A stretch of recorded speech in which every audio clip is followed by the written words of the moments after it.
Hey everybody, Cameron here. My first EA Zoom meeting, so I'm kind of excited. Uh, so I just wanted to start with like a little introduction about me since I'm new to all of this, doing it over a webinar and stuff like that. I live in Memphis, Tennessee right now, and I guess all this started back when I was in college. I was an athlete, and I also was doing psychology, and then I also started getting into like health and sports science. And then later on in my life, I started doing more into like natural medicine. So with the health and sports science, I took that and I started turning it into plant medicine. And then with the psychology, I started using it and doing astrology. So I've only been doing this really for 2 years, astrology wise. I've only been working with astrology for 2 years, and it's been an interesting experience to say the least. I've had a lot of what a lot of people call downloads and direct information coming through me, and I've been learning how to integrate that and communicate it to other people in a way that they can understand and learn how to embody it.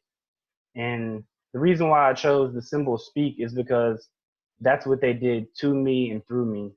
They spoke to me one day.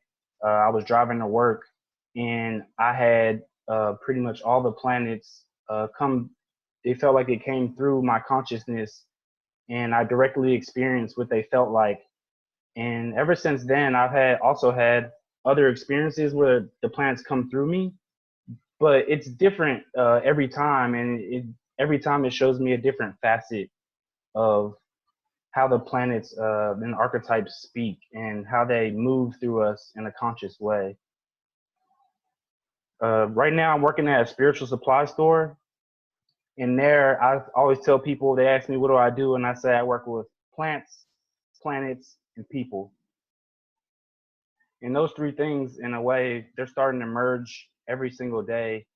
And a lot of times, I know people that work with astrology, it's more psychologically based, and some people are medical astrologers. But I feel like the fusion of the two is just something that I couldn't escape because I've always been seeking the truth. And that truth has begun to weave its way through me. I also work with traditional Chinese medicine, Ayurveda, some depth psychology with Carl Jung, Tarot, and the Kabbalah. Uh, Also, I wanted to say as well, when you're when you're working with the symbols, it's really good to clear yourself, which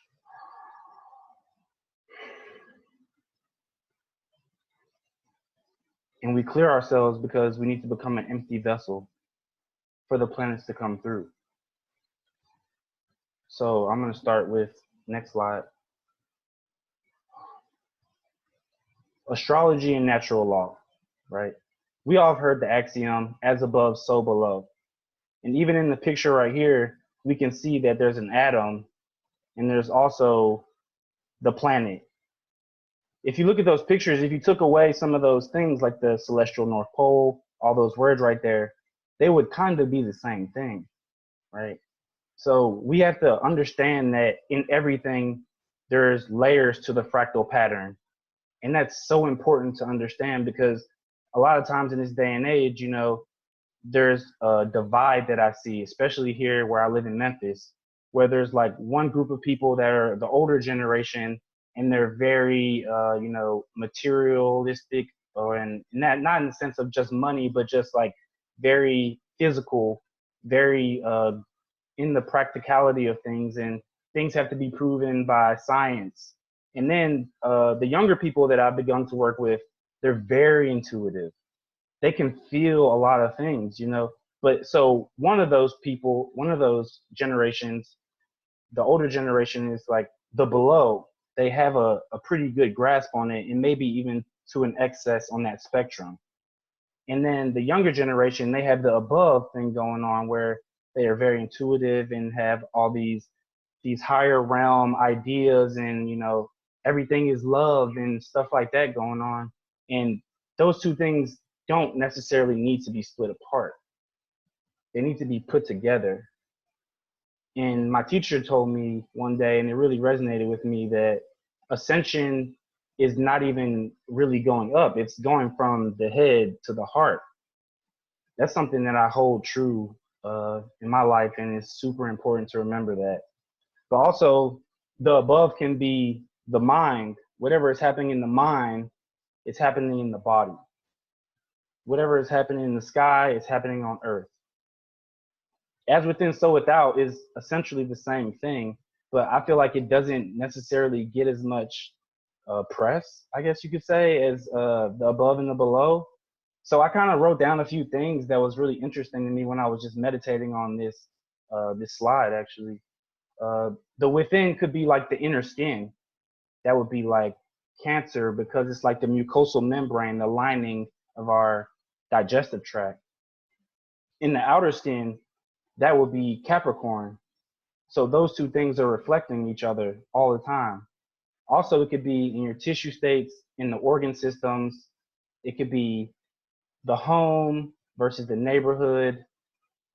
Another thing, it could be the ecosystem towards people. And that's something that I find really important as well. It's like the ecosystem that we live in, the environment that we live in, is so important because it influences the people, right? Like anybody in the Northwest in America would know that the weather up there a lot of times is cloudy and it's cold, and that causes the people there sometimes to be a little more languid. It gives like a slightly depressive energy. And when I say depressive, it's not necessarily depression, but it can even be like the digestive system slows down and just cools and slows things. I have a quote here from Jeffrey Wolf Green as well. It talks about natural law, and I thought it was just amazing. He says, "The truth is self-evident within nature that has nothing to do with man's opinion. They exist of themselves and will continue to exist whether there is a human species or not. There is a fundamental difference between natural law and man-made law." I really like that quote, but I also would like to take it a little further and say that I would like to see that we start to realize that we're one with nature, and that getting in alignment with that is what we really need to do, as opposed to looking at it from a perspective of nature's over here and man is over here. It's about coming into alignment with that. If we look at the teachings of the seasons, we can figure this out. It happens all the time. It's in every moment. If we look at the day, it's just like the seasons, and it's just like our lives. In the morning, the sun rises. This is the energy of spring. This is the energy that gives birth, and when new things begin to grow. The next is noon, which is also correlated to the summertime. This is when we are in early adulthood, full of vigor, energy, and vital force.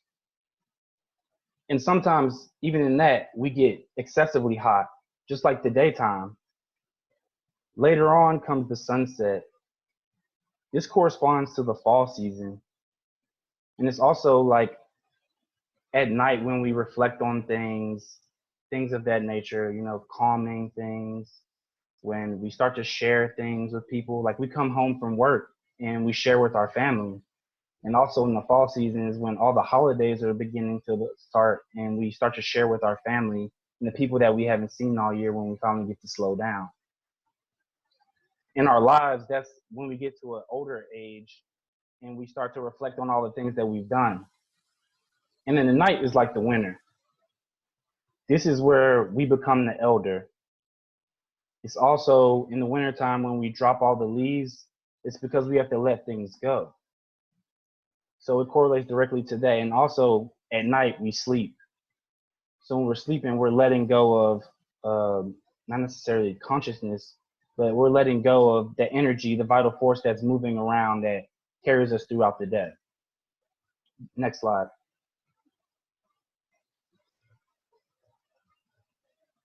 So here is something that's I get really excited about actually because I mean, even in the screen, you see the plants and this thing called the Doctrine of Signatures. It's something that I find really profound. And even the Doctrine of Signatures, my teacher, Sage Apopum, says it's not like, think of it as signature, but it's really like a sign of nature. That's what the Doctrine of Signatures is saying, is talking about and showing us.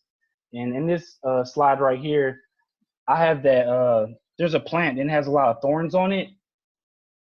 That's called Devil's Club. And that plant is an embodiment of the energetic force of Scorpio. You see it has the thorns on it and it has the intensity that's ruled by Mars. That's the Mars energy in the plant. Also, it grows in the deepest, darkest parts of the forest, and even in like swampy places. So even if you think about Scorpio, it has that fixed water energy, and that's literally the environment that Devil's Club lives. So nature is showing us these things, and they're the same as astrology, but we have to tune into them. Also, I have here dandelion, which is a super popular plant, and I correlate it to Jupiter in Sagittarius as well. So even Jupiter is ruled by the liver. In the liver, it excretes bile, and the bile is yellow. You can see that in the yellow flowers. In the leaf, you can see that it has the arrow, like in Sagittarius. Also, if you ever, I mean, we all were kids once, right? Like we all picked up the dandelion and like blew it and just like watched it just like go away. That's like our ideas sometimes, you know. It's just like we have all these ideals and they kind of get floaty too sometimes. Next slide. Okay, so to the embodiment. Another time I was driving in my car on my way to work, like where all my pretty much my information comes through intuitively. The symbols came through me. Also, another day, I just heard the word embody. And when I heard the word, it was really interesting because I saw it in my mind. And the E and the M were capital. And I just couldn't understand that for a few minutes, you know. And I asked for guidance and it came to me. It was talking about the energetic movement of things. You know, a lot of times people have this very one way of thinking about things. It's like either it's all internal and you work through yourself, or you know, you look out to something, whether that's God, a deity, you know, things of that nature, or even nature itself. But the energetic motion, no matter what, how it moves, it has to come back to the body, back through the heart as well, which is the largest organ in the body that gives off electromagnetic energy. So it's always super important to remember that. Yeah, so it's interesting that trying to word this right.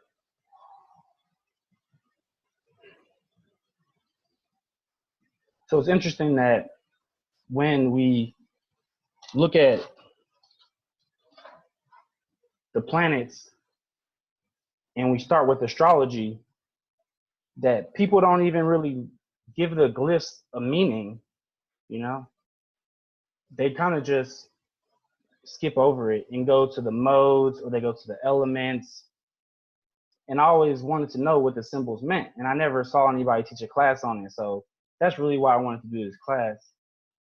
So whenever you're embodying the symbols, we have to take the symbol that you see on the screen and you have to flip it around because you're becoming it. So every symbol you see is going to seem like it's one way, but then you have to flip it to be able to embody it. Next slide.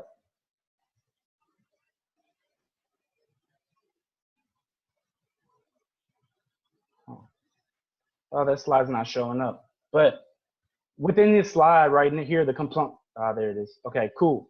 So the components of the glyphs. In the top, we have the circle of spirit. That's like energy or like consciousness. You know, when you're embodying the symbols, you can take that, just that right there before you even go to the glyphs, the full glyphs of the planets, and you can take that circle of spirit and place it here in your head. You can place it here in your heart. Place it in the solar plexus. See how that feels. The next one is direction and movement, and that is just telling where something is going. So even right now, I have the circle of spirit right here or right here in my heart, and the direction is going outwards towards everyone who's listening right now. Third, we have the crescent of soul. That's simply receptivity. That's like a cup, you know, or a vessel that's just like holding something. It's being receptive to it. And then we have the cross of matter.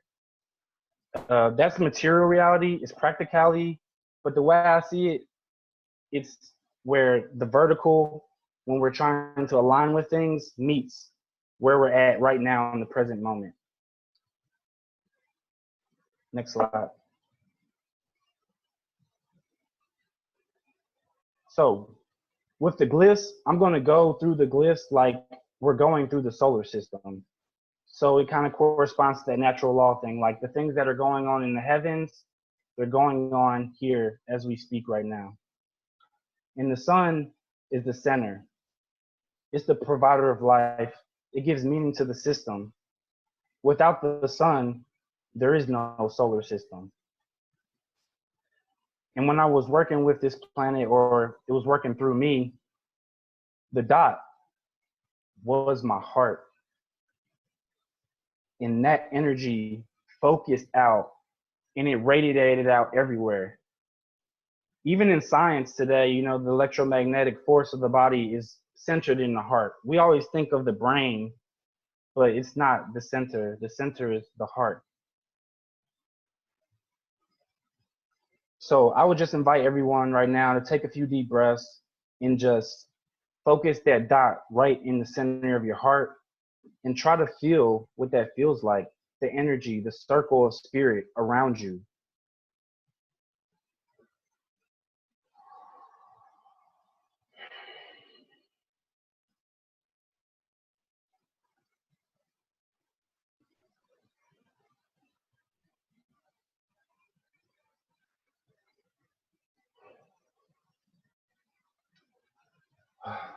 Okay, that was nice. So in each slide as well, I'm gonna talk about Jeffrey Wolf Green because I have been studying evolutionary astrology. I didn't say it at the beginning, but I have taken a liking to his system, and it's worked for me, and it's done a lot of, it's helped me go really deep. Let's just say that. So here, Jeffrey Wolf Green says, the sun correlates to the integration principle in life. If we simply look at our solar system, if the sun is not there, there is no system. So it's just like I was saying before, the sun is the middle, it's the integrative force, and it's also the gravitational pull that holds it all together. So it's like that in our lives. Everybody knows about the sun sign. It's the thing that's pulling everything together and letting it come out, letting us creatively express ourselves. Next. Next, we have Mercury. And it spins so fast around the sun that sometimes it forgets that it's not even the center. And this is the solar system showing us that we must stay mindful that our mind is just the messenger of the heart and it's not in the center. That's super important. And with these glyphs, I ended up breaking them down into their dual rulerships. And this was really profound for me because I never saw it taught like this. So I thought it was really interesting that it came through me. But right here we have the crescent of soul. That's right here above the head in the circle of spirit. That's the yang rulership of Gemini, right? Gemini is all about gathering information. Right here, we're being receptive to information.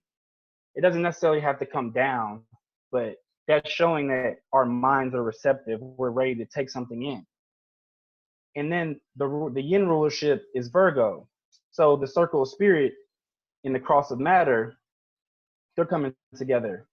And in that image, you can see that the information that you got from Gemini in the Yang rulership has to come down into the circle of spirit and down through the cross of matter to be integrated so it can be applied in a material, practical way. And that's the only way we can use information, if we get it and then we essentially digest it.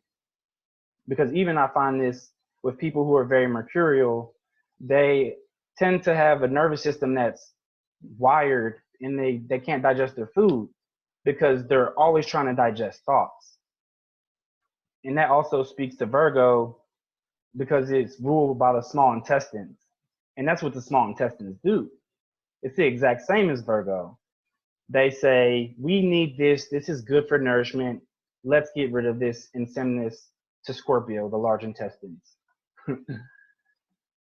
Jeffrey Wolf Green says, the function of Gemini and Mercury is to give names and classifications to the phenomenal nature of reality in order to create an intellectual system of organization that allows us to logically order the phenomenal reality. So that's basically just labeling things, pretty much. That's the way I see it. Also, it's about communication. Even in Mercury's rule, it rules the respiratory system, which also shows how it's the messenger between the outside world and the inside world. The closest thing between the inside and the outside is the respiratory system in the mouth. It also rules the nervous system, which the nervous system communicates impulses that go throughout the body. Next slide. So first we had the sun, which was the vital force. And then we had Mercury, which was like the mental body. Then we come to Venus, which is the senses. It's the inner world. It's the feminine body. And when I say feminine body, I don't necessarily mean gender. I actually don't mean gender at all when I say it. I know a lot of people, that's like a really big topic right now. But the way I see feminine energy, I see it as an energy that goes down and in. Or I really like to call it yin. I like to use yin and yang instead of masculine and feminine, because it just in this day and time, it's just better to use it because it doesn't bring up conflict, and that's super important, especially where I live here in Memphis. Also, I think of creativity when I think of Venus. I know a lot of people don't always see it that way, but to me, it's about the energy in our sacral chakra. And the sacral chakra is all about creativity. It's also about art, beauty, pleasure. Here we have the dual rulership of Venus. The first one is Taurus, and that's the cross of matter, showing the yin rulership, which that's down here in our pelvic region, where we hold our creativity. Also, the way we identify with ourselves has to do with our values a lot of time. So that's the rulership that I put it under.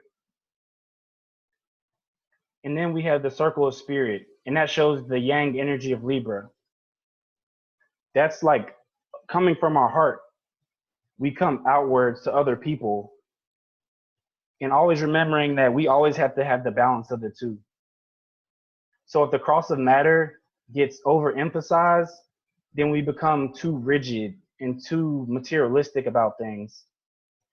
And also, if the circle of spirit gets overemphasized, then we can give too much and not honor ourselves and our own values.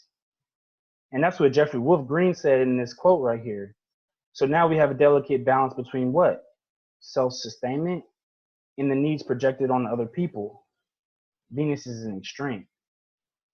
I also see Venus as a mirror. So even if you look at it, it could be like a handheld mirror. In Taurus, to me, I look at it as the mirror is looking back at me. But when I flip it, it's Libra. I'm helping other people in relationships. I'm helping other people see themselves. And it can definitely go both ways, but that's the way I look at it, especially because the yin rulership of Taurus and the yang rulership of Libra. Next slide. So now we come to the moon. So we had the sun, the vital force or the heart. We had the mental body. We had the senses when we use all our sensorial sensations. And now we have the moon. And that's where the energy starts to move from all those things, from the heart and the mind, the senses. Then, you know, we feel something and the energy moves. And I know a lot of people look at the moon as emotions. So I didn't have the greatest time of working with my emotions when I was younger. So one of my teachers told me, just look at it as energy in motion and think of that as emotions. And that started working out perfectly for me, because it's like I could feel and see what the feelings were doing to me by how the energy moved within my body. So to everybody who's an air sign out there, that was a super practical way to start learning how to get in touch with your emotions. Even if it's you're observing them and you're being in your head about it, you can still watch the energy move and still be able to tap into your emotions. So the moon circles around the earth, and during the new moon, it's invisible, and that's where all the things from the inside are. It's still inside of us. And during the full moon, it becomes more dynamic, because further away from that, outside of that, is Mars. Yeah, so even if we consciously watch the moon, we can grow ourselves like plants, like Tyler Pernor says here in this quote. And that's super important, because everybody's heard of a lunatic, right? That's essentially just someone who didn't consciously plant the seed in the beginning and watch it grow. If you don't watch it grow and you don't know what you planted, then who knows what'll come out. Any type of projection can come out of that. And I also really like when Jeffrey Wolf Green said the analogy of the moon being the ego, and how the moon is shaped like this and it projects out to the sun like a movie theater. Like at the movies, you have the projector and it projects out, and then you have the movie screen, and the movie screen is essentially life. So with the symbol of the moon, we have the crescent of soul twice over. And when the energy of the moon came through me, all I felt was an explosion of everything coming to me and just being receptive to it. And the energy was just moving consistently through my body. So I didn't necessarily have a good way of conveying how to embody that. So I just invite everyone to tune into the moon every single night for a month, even when it's not visible in the sky, because it will still give you some information on what's occurring within you. And in this quote, Jeffrey Wolf Green says, the bottom line is the moon correlates to the emotions. Feelings themselves, Venus. Feelings are the immediate reactions to the stimulus, existing stimulus, and emotions react to the feelings. And I know I read that a really long time ago, and that was really profound for me, because I never could distinguish between the two, the difference between emotions and feelings. So I thought that was really interesting. Next slide. Now we come to Earth. That's our body here right now. And inside of that, we had the sun, which was our life force. We had Mercury, which is our mind, our senses, our feeling nature, and at times our emotions. So the at times is when the moon is new, when it's inside of that, when it's inside of the Earth. And after that, it goes outside of it. So it's only sometimes that the emotions are within the body. And it's only through our body can we express the components of reality, of what we're doing here. We can't embody the planets if we don't have a physical vessel, skin, bone, all that. And the symbol is the circle of spirit encapsulating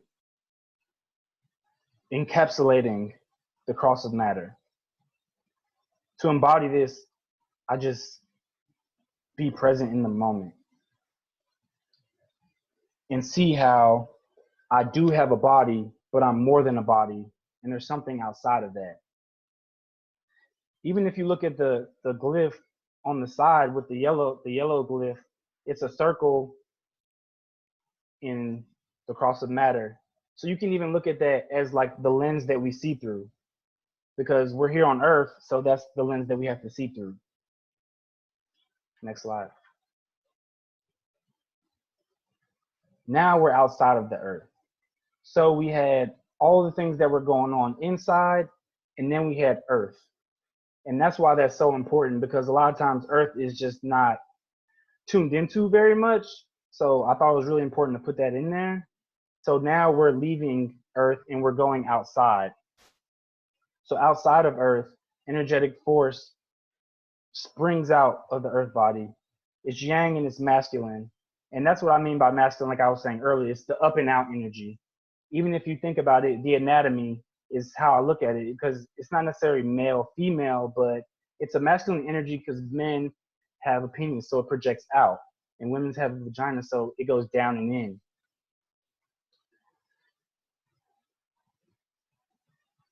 Also, when the moon is full, it's more active and it's more outgoing. That's that more of that Mars energy that it embodies. And the glyph for Mars, I put it under the dual rulership as well, even though it's just the traditional one. It's not necessarily evolutionary astrology, but when it comes to medical astrology and working with nature and just the energy, it's super important to tune into both.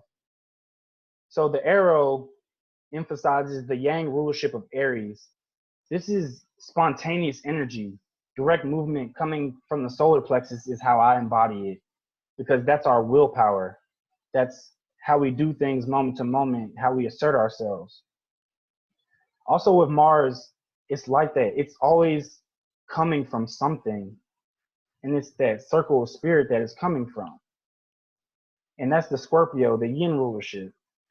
That's the deep emotions embedded deep inside of us in the tailbone, in the root chakra. Also, I see this circle of spirit as, it could be the womb space. It could be how we birth ourselves in every moment is the actual, the direction that's going, actually. Yeah, so from the womb, we are birthed. In the beginning, we came from God and we were birthed. From sleep, we wake up. So that's the Mars energy. Jeffrey Wolf Green here says, Aries, Mars, the ascendant require essential freedom. Why is this? In order to act upon our core desires that connect to our evolutionary requirements. So essentially, we need everything to be not in our way, unhindered, to be able to assert ourselves and birth something new in every moment, continuously working towards our evolutionary path. Also, it correlates to the immune system, which is how our body defends itself. And that's all about action. It's a very yang thing. And also correlates to the adrenal glands, which if we are overactive, right, then our adrenal glands go too hard and we're depleted and we're left with a lack of Mars energy. But if we build that up, then our vital force is strong and we can will ourselves through life and assert ourselves in the way that we need to get to our evolutionary purpose. Next slide. So now we come to Jupiter. And before we got to Jupiter, actually Mars, what we were asserting from our physical body, there was an asteroid belt there in the solar system. There's an asteroid belt in between Mars and Jupiter that shows that the things that how we expand, we have to work through things. We have to Mars assert ourselves before we can get to the things that we want to expand to. And Jupiter is a gas planet, so that is a more ethereal thing. It's not necessarily a physical or tangible thing. It's also less personal. All the planets before this were considered personal planets. Well, now we come to Jupiter, and it's considered a social planet. And this planet is how we expand and how we grow. The crescent of Sol shows the yang rulership of Sagittarius. And when I was in the car driving, I felt this one very profoundly. And so the way I felt it was the energy was coming down through me intuitively. And that's all that I felt for a moment. And then the yin rulership, which is the cross of matter, is Pisces. And that's when I felt like I was flooded with just energy. It was consuming. So whenever you're embodying this, you have to turn the glyph around because it looks like it's pointing to the left. But really, when you embody and become it, you're being receptive with the right brain. And you're integrating that into your body with the emotions, which is Pisces. Jeffrey Wolf Green here says, and again, Jupiter connecting to Sag connects to the right brain, which is our intuitive function. It's the famous sixth sense. Also, Jupiter correlates to truth versus lies because we all have intuitive functions, but it doesn't necessarily make them the capital T truth. Sometimes we have these lowercase t truths that come through us and to us so that we can continue to evolve and move forward, but it doesn't necessarily mean that it's the Pisces truth. So even in that, there's a difference between the Sagittarian truth and the Piscean truth. And the Sagittarian truth sometimes tends to get overexpanded, which is just like Jupiter, the thing to do, you know? It's just like really dramatic. So the truth can also be stretched and overexpanded by people when the intuition comes in. Next slide. So now we come to Saturn. Saturn is also a gas planet, and it has hard rings around it. The hard rings show that it's about structure, presenting limits and boundaries. Saturn is, some people call it the harsh teacher, or it rules karma. But the way I see it is Jupiter was natural law. Jupiter and Sagittarius is natural law, and Saturn is when you have to come into alignment with the natural law. So it's something that we do physically and practically. So the crescent of Sol shows the yin rulership of Capricorn. To embody this, we imagine that the crescent of Sol is encapsulating us in our tailbone, where we're here in physical reality, letting us know that we have to learn things here before we can further expand outside of this realm, or the limits that have been put on us by Saturn. When I was in the car and I had directly experienced this, the second glyph down there at the bottom shows how I experienced it personally. When the energy came down, it was here, but it also went here. So that crescent of Sol was pointing to the left. So you have the cross of matter receptive to the left side, which I correlate to the left brain. It's a very practical thing, logical, linear thing. When we're here on Earth, we have things that we have to abide by, the cross of matter.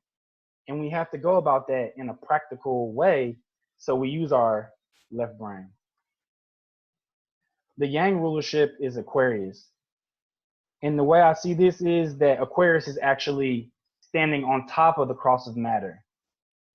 So it can observe the space-time reality, Saturn, that we live in, but not be bound by it.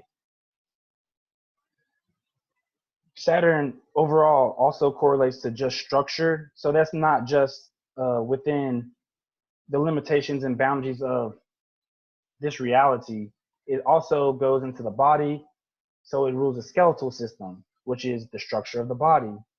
It also rules our skin. Saturn rules the skin, so that's the boundary as well. So Jeffrey Wolf Green says, these people are learning how to define their individuality through their social function, which is like the social norms, which also goes back to the boundary thing. To do this, they must learn how the society functions. They have been learning about discipline, self-determination, and submission to higher authority. Learning how to link their own individuality to a social purpose brings lessons in maturity,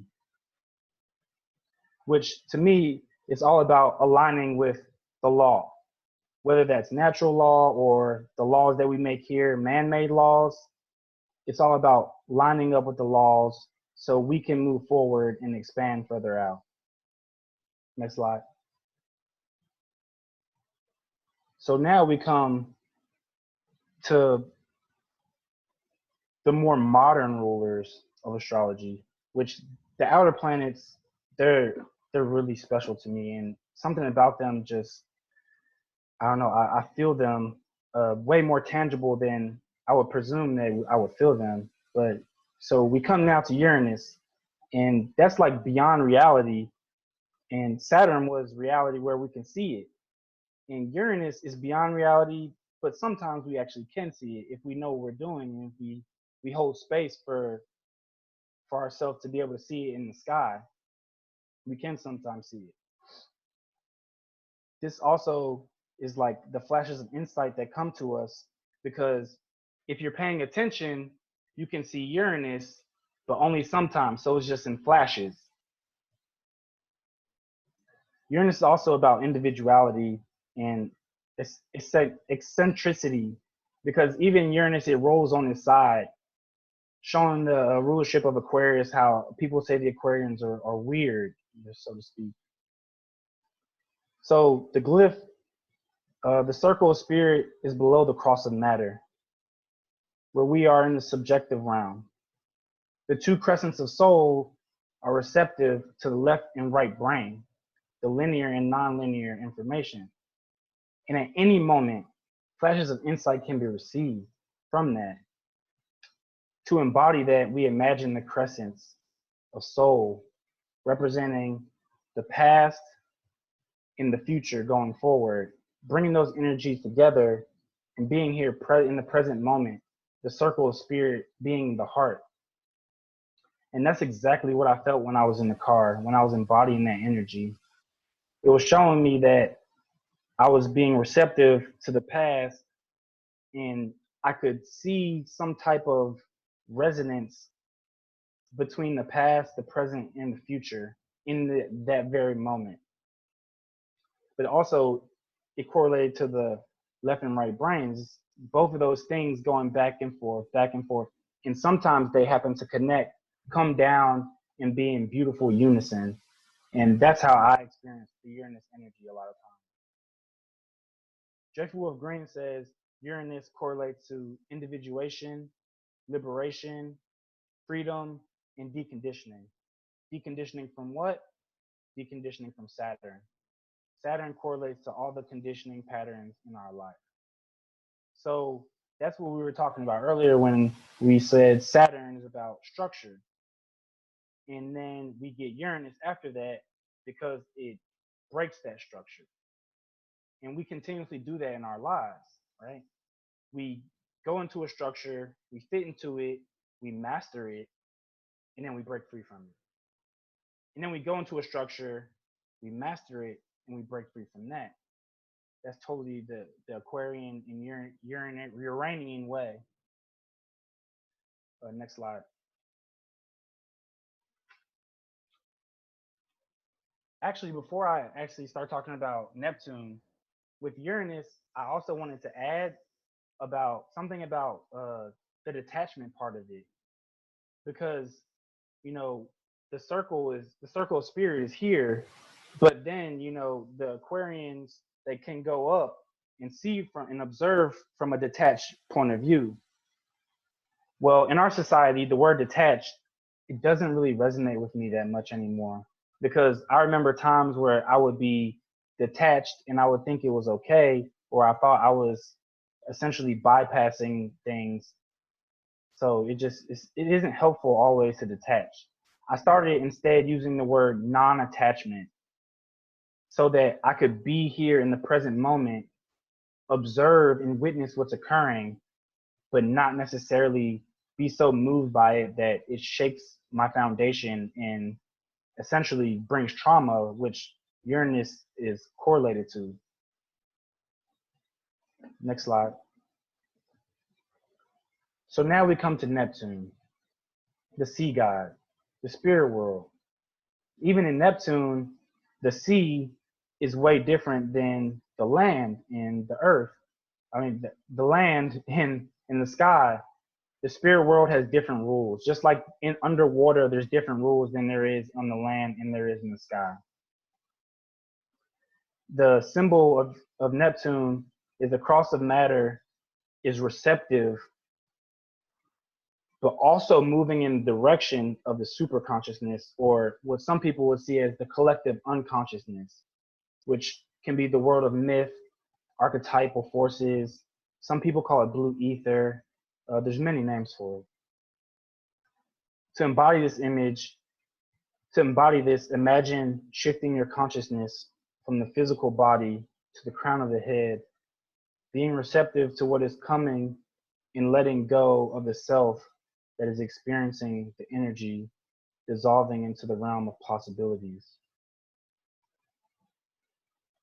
Even just saying that right now, I've been kind of stumbling on my words and I haven't really been clear, but even just reading that right there, it really just helped me let go. So even in that moment, I feel like I just really just feel way more embodied in Neptune right there. There was some type of emotional boundaries that I needed to let go of, and I can feel that. So it's always important to remember in every single moment that we always have a chance to embody these energies.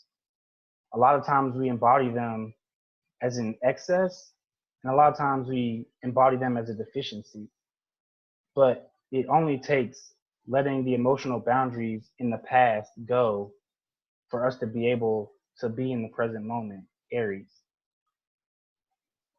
In this, Jeffrey Wolf Green says, Neptune and Pisces specifically correlate within the phenomena of consciousness itself.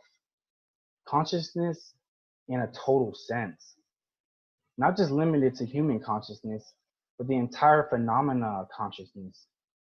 Let us agree that consciousness exists everywhere. It is not specific to just the human being. And the way I look at that is like, we are just a cup. And Neptune is the whole ocean. And not even really the whole ocean. I see it as all the water on this planet. So imagine trying to take all the water on the whole planet, from the rivers, from the lakes, from the oceans, and trying to fit it into one cup. It's just not possible. So no matter what we experience in this reality, we may never truly know the ultimate truth within this human consciousness, which is the cup. Next. So now we come to Pluto, the janitor of the solar system.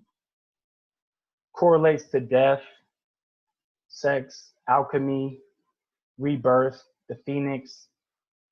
And it's death to what isn't needed. It's not necessarily death as something that just is ending. It's just to what is not needed. So it's the doorway to the mysteries. So we're going to come to a point in our lives where we need to leave this physical vessel and go into the mysteries, which, you know, we consider death, which is also slightly correlated to Neptune from my perspective. But here in the symbol of Pluto, we have the cross of matter. It's receptive to the circle of spirit. And in Jeffrey Wolf Green's teachings, that really resonated with me. It's like our unconscious desires are coming down and it's being receptive to the cross of matter. So here in physical reality, we were being receptive to what our unconscious desires were coming here, bringing us here to do. And that's what I felt when I embodied this energy. You just imagine the circle of spirit coming down. It's not even in the physical body yet. Being receptive with no resistance. So it can land deep inside of us at the root chakra level. And when we don't have resistance to that energy, we can let it come down and move that energy. And in the root chakra, and from Jeffrey Wolf Green's teaching, it's a 3-layered chakra. In the deepest, we have Pluto. The second layer is Uranus. And the third layer is Saturn, which is the outside layer. So here, Jeffrey Wolf Green says, Pluto is the underlying natural law of evolution for all things, including humans. So to me, that just correlates to Pluto being like Hades, which is the underworld. It's like underneath all of these things, death has to continue to occur. And that's a natural law. Also, Pluto correlates to Kundalini energy, which a lot of times that's why I went back to the chakra system, because I do work with a lot of people who do yoga and things of that nature. Also, I see Pluto as like nuclear power, because just like nuclear power here on this planet, the same thing that we could use and it could run the whole planet and sustain the whole planet is the same thing that could wipe it totally out. So that's totally dynamic of power and powerlessness. It's like giving all that power to everyone through the nuclear energy is a possibility, but wiping everyone out and leaving us powerless through nuclear energy is also a possibility. So that's all my slides. I would love to take some question and answer, because I kind of stumbled a little bit upon some things. Oh yeah, so teaching to tune into. So on my journey, I have multiple teachers. The main person that I was using the teachings from today was someone named Tyler Penor. He has the School of Living Astrology over at the Chironium. He works with nature a lot, and that's how I started getting into astrology. I actually didn't even learn it based off of like psychology or personalities or sun signs. I didn't learn any of that when I first began. I was actually learning through plants, working with plant medicine. So that's the second link right there, evolutionary herbalism. My teacher, Sage Popham, he runs a school out in Oregon. In the School of Evolutionary Astrology, we all know that, Jeffrey Wolf Green. Raising Vibrations, that's Simon Forster. I've learned a lot from him, and I actually met him at NORWAC, and it was really an honor, and I really look forward to working with him in the future as well. I also took a few lessons from Mark Jones at the Pluto School. Also with medical astrology, Judith Hill Astrology. She's been working with astrology since she was like a knee high. So I've really learned a lot of stuff with her. And also with the Doctrine of Signatures and looking at plants astrologically, Matthew Woods is a great herbalist, and he helped me weave a lot of things together as far as natural law goes, and seeing how the astrological symbols, and not only the symbols, but also the planets correlate to things down here on Earth. So yeah, I would love to take some questions, because I kind of stumbled upon some things. If I could help clarify for somebody, then that would really be awesome if I could take the time to do that. I don't have a question really, Cameron, but I'd just like to say how much I enjoyed the presentation, how informative, how well you spoke. If this is your first presentation, I hope that you give many more, because I learned a lot. Thank you very much. Yeah, thank you. Yeah, it's my first talk online. So, you know, a lot of times I feel like I I'm very empathic, and so feeling into people is what I do. And a lot of times it's like physical and very tangible because I have a first house stellium, Capricorn stellium. So a lot of my things are just like moment to moment, and like I say something and I see somebody and they're like, they look a certain type of way. So it's like giving that feedback, back and forth. That's how I'm used to doing it. But I can just feel myself calming down and more. I was going through this talk, but I'm really excited to get back to it and refine it so I can further myself in this journey. I appreciate you. Thank you very much. Yeah. Great. Any other questions? I just wanted to second what Carolyn said. I really have learned a lot and really enjoyed it, and you just did a fantastic job. Yeah, thank you. I appreciate that so much. Thank you. Yeah. And yeah, I definitely have some other things that I'm starting. So I definitely look forward to doing another meeting because, yeah, this was like the first game jitters kind of thing going on. It's back when I played football. This reminds me, it literally reminds me of my first football game. Like I had the jitters and I felt like I didn't do that great. But then when I look back on film, it was like, yeah, I messed up here and there. But going forward, I just took it as a lesson and it really helped me out. And I know that'll happen here too. So Cameron, you didn't mess up at all. It was fantastic. You did a great job. So Yes. looking forward to more meetings from you in the future. Okay, everyone, thank you very much. Would you please thank Cameron Allen?